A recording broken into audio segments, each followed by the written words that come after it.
Hey guys, welcome back to my channel.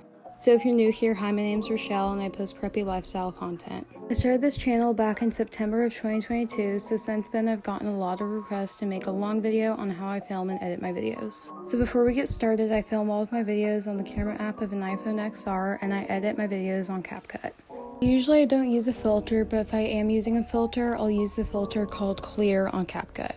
So now let's get started. One of my biggest tips for when you're filming your videos is to get a really nice tripod. I got mine off of Amazon and this is what mine looks like. I feel like investing in a really nice tripod is essential for every YouTuber because you can experiment with all sorts of different angles, and also if you have shaky hands, it can help a lot with making your video look less shaky. Okay, another tip is to make sure to always have good lighting. Even if you don't have a big window in your room, always try to film in the daytime or whenever the light is brightest in your room, because that will definitely make a big difference when you're editing and filming your videos. Now, here's some tips for when you're doing your transitions. Make sure whenever you're filming a product like Sol de Janeiro, your cap is always faced towards you and your product just looks neat and doesn't have anything on it. When you're doing a simple transition like this, make sure to always go slowly with your product and not shake it around or move it around. I also recommend to not go super slowly with your product too, even if you're using like a fast sound or a slow sound. If you just go at a normal pace when you're filming your videos, later on if you need your video to be faster or slower, you can always just make the clip longer to match your sound. Next, remember that not every product has to be preppy. Preppy products can get really expensive sometimes, so it doesn't really matter what kind of product you use. As long as it has either pretty packaging or the packaging colors are pretty, that's all that matters. Next, let's talk about clothing transitions. There's a lot of different ways to lay out your clothing when you're making videos, but I recommend always making your bed before you lay your clothes out, and always making sure that you film in the daytime versus the nighttime so the lighting looks better. When you're done laying out your clothes, make sure they look smooth and they don't have any hairs or anything on them. If you want, you can put jewelry or skincare on your clothes, or you can just leave them as is. Next, I'm going to be showing you guys how to do these specific editing transitions. So the first one, you're going to need a tripod or just a steady spot for your phone. Before you place your products, take a picture without any products on the screen, and make sure to take the picture while you're recording.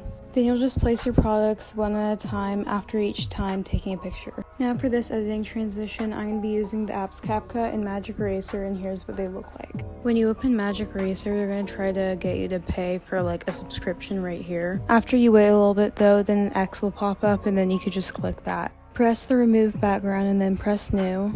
It'll take you to your photos, so then you're going to press the first photo that you took while you were recording. When you press done, sometimes AI will remove most of the background for you. If AI doesn't cut off any of the product, you can just touch up and remove the background from everything but your product. Once that's all done, make sure to remove the background from everything and then press the check and then press the import button up top. Then you can repeat what you just did with all of your other products or pillows or whatever you want to have the effect on. Now here's how to edit it. In CapCut, you're going to select the first photo, click on animations, and then select whatever animation you want. Once you have your animation, crop it to whatever speed you want it to be at. When you're finished cropping the overlay in the actual video, then you're done and you can just repeat it for every clip. When you're doing this, you can either choose the same animation or do different ones, but in my opinion, choosing the same animation each time looks better. And here are just some of the different animations that you can try. Here's how to film and edit the second transition. Just like before, start placing your products one at a time, but this time don't take a picture and just let the camera run. And when you're done placing the product down, take your hand out of the frame. Once again, I'm using CapCut to edit. When you're cropping your clips, make sure to crop it so your hand isn't in the frame, so it ends up looking like this and not this. Then you can just cut your clips all to the same length. Here's the finished product. And lastly, here are just a few random tips. First is always film on the camera app. If you film on YouTube, the quality won't look as good. And also, if you film on the camera app and edit on a different editing app, then you can choose different fonts that, in my opinion, look a lot better than the YouTube fonts. The next tip is that if you're starting out YouTube, do not steal from other YouTubers, whether that be video ideas or copying the entire video.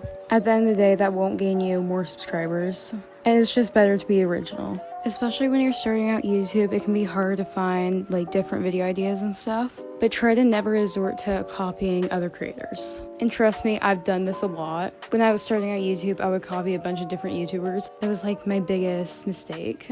Especially if you're doing this, at least give credit, because it's honestly kind of rude if you don't.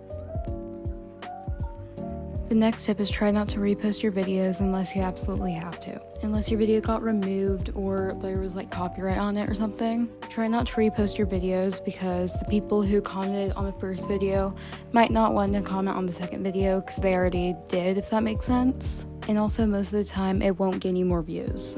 Because most of the time, more comments equals more views, and so if you're getting less comments, your views will go down too. Try to respond to most of your comments. This shows your viewers that you care and appreciate them. I know not everyone has time to respond to a ton of comments whenever, but they also didn't have to comment, they chose to comment. They chose to support you, so when you reply with even just a simple thank you, most likely you will get more people commenting because they know that you really care.